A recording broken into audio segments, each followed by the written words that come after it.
Hi, I'm here today in Jersey with Cole McLean, who owns this sauna, hot rock sauna at St Catherine Bay in Jersey. This is Cole. So I'm going to do a quick informal interview with Cole with bad lighting, but look at that view, about the benefits of sauna. So first of all, Cole, I know we're going to be quick because Cole has to rush off and get some more firewood, I think, or some more water.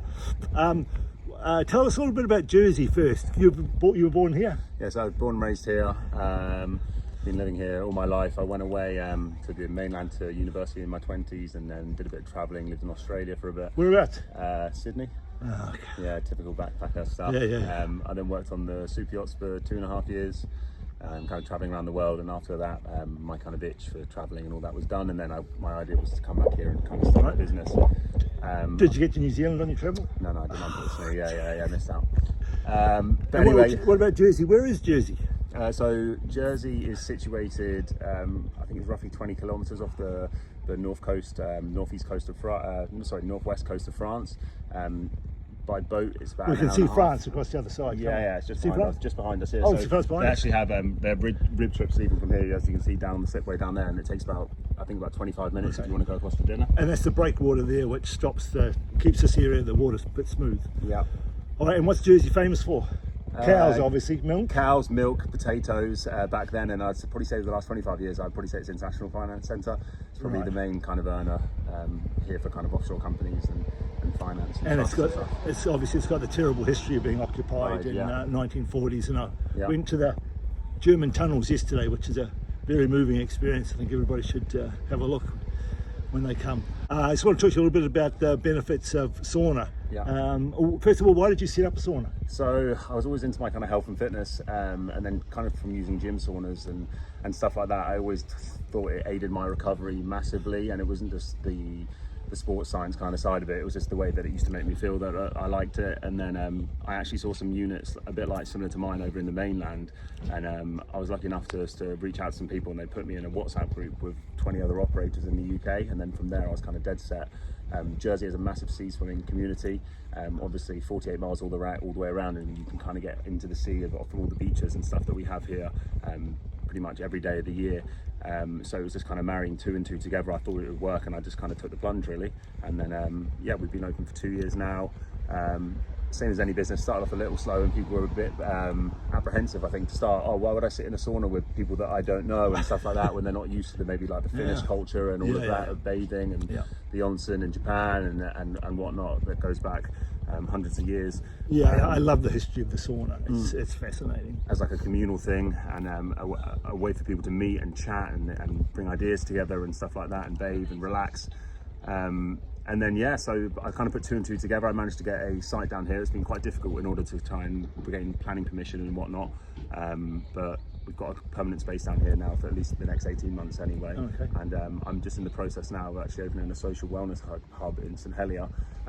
The planning application is going to be sorted for that this week with a decision which hopefully will get approved, and then we're going to have a social wellness club with 2 20-man saunas, 6 ice baths, seating area, music, coffee, and I think everyone's kind of bought into the idea of what this kind of brings now, and they're looking for different social spaces which don't involve food and alcohol.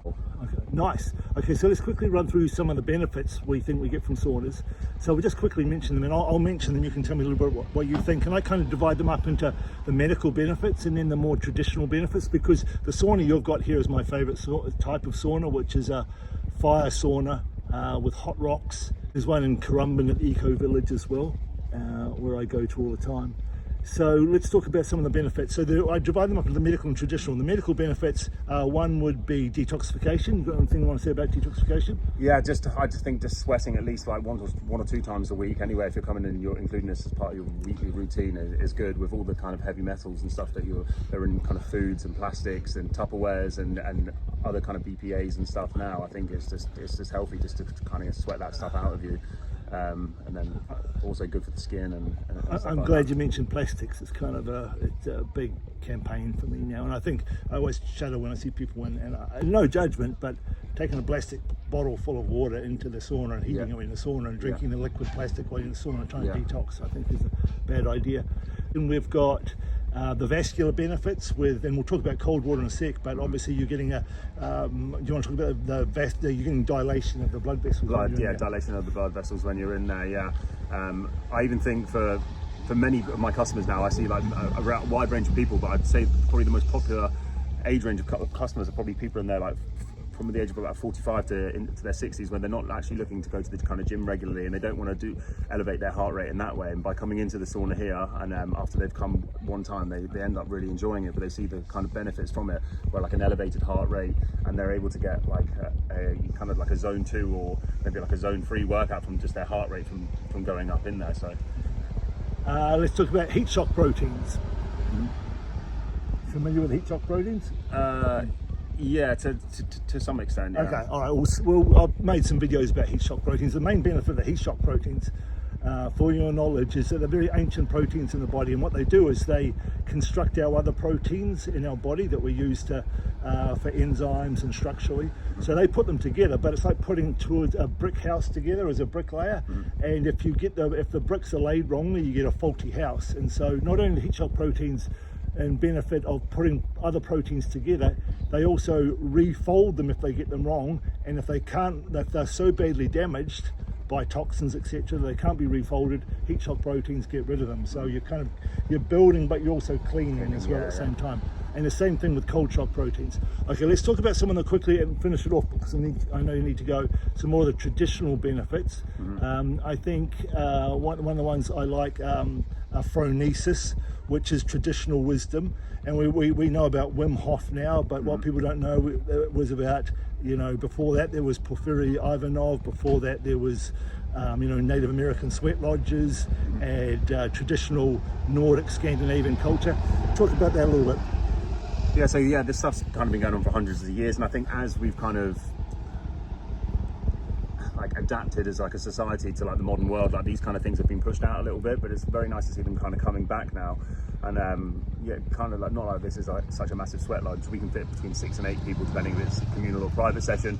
But what I love about it, which is one of the main things I kind of say to people, is you kind of come in here, you're not going to have your phone in there, and somewhere where even if you go out to dinner, your phone's still on the table and you're kind of apprehensive of checking it every 2 minutes. You go in there, you're completely present, you never forget the kind of conversations that you have in there, and it's just the ability just to, I've had people come in here and do business deals that have never met before, and then they've gone away. I've had people that have come to Jersey who had just moved here, 2 different couples who came for their first time, and then they've met here and they've become best friends and stuff like that. It's just the bringing together of people, which is so special.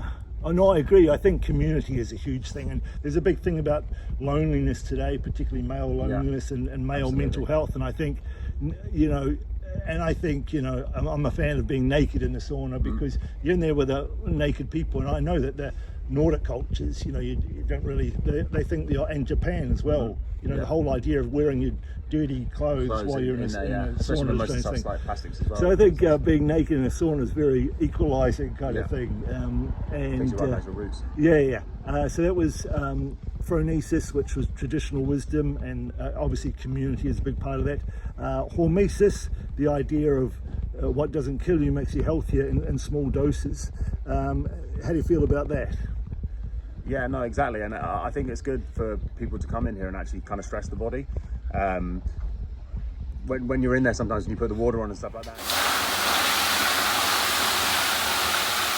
it is hard, but when you choose your hard, and then in the winter here, the sea gets down to about 7 or 8 degrees and at its coldest, so kind of adapting from the hot and then into the cold, you're able to kind of light up your vagus nerve, which is kind of your fight or flight response, and just kind of giving that practice, I think, just equates to everyday life, where you're able to adapt to situations where you're actually more calm, when you're able to focus on your breathing through exercises such as the hot and cold from the sauna and the cold water swimming. Yeah, and luckily you've got amazing access to cold water.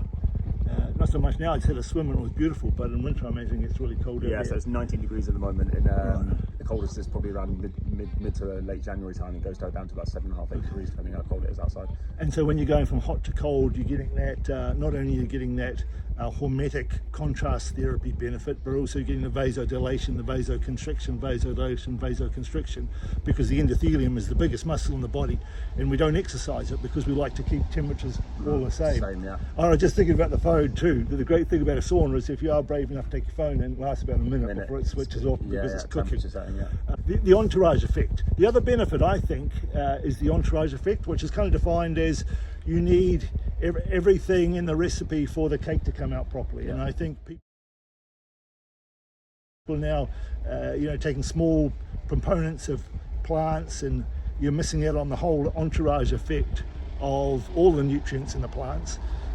It's like everything in the recipe has to be there in the proper amount for it to come out together. And I think the benefits of the sauna, particularly the fire and the hot rock sauna, I mean, what blows my mind is the whole idea that fire is the energy of the sun being released.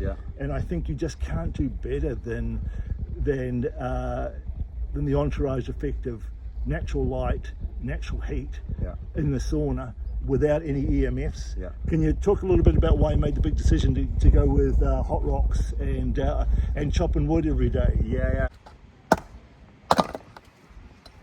Chop wood, carry. I think it's a lot more traditional. I think people are used to kind of electric saunas and stuff like that, and most of the ones that you kind of get in the gyms and stuff like that are a bit naff.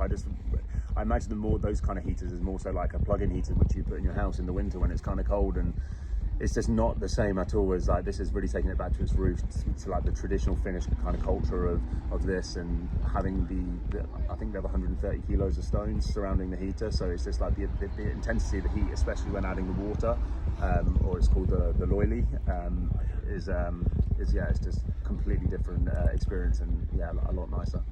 Is how you pronounce it? Loili? Loili, yeah. Loili. I've always struggled with it. Have you done saunas in Finland? Not yet, but I'm planning to go this winter. Right. I'm going to go and go next year. In fact, I was going to mention that. I was going to close up on that because I love the concept of the Finnish concept of sisu. The never giving up no matter the odds. And I think I really admire that about the Finnish culture. And often when I'm in saunas, I talk about, World War II and the effects of the Finnish saunas on, the Russian invasion of Finland. So I think it's a fascinating history. All right, fantastic. Right, I know you have to go. Thank you so much it was so good. He's on Instagram. saunasociety.co.uk. And our website, saunasociety.co.uk, and you've got a great Instagram page, which is how I first got a hold of you. So really appreciate you spending time with me today. No worries, it was fantastic fun. Thanks so much. No worries.